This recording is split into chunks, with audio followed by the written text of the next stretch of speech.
Америкада ет бар ма? Еттен қатты қиналатын шығарсыңдар, иә. Етсіз қалай өмір сүресіңдер? Сол сұрақтарға жауап беру үшін мына жерге кіріп көрейік.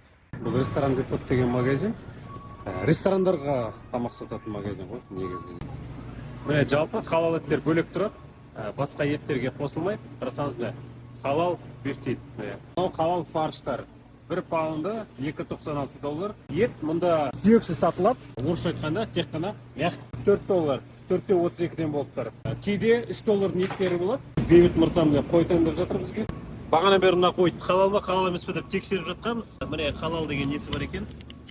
Қазір бейбіт мен бір жағын көтерейін. Байлап қойған ба? Міне кетті. Ал енді қара жіберейік, қанша ақша болғанын. Міне қараймыз. Қой $154.98 сатып алдық.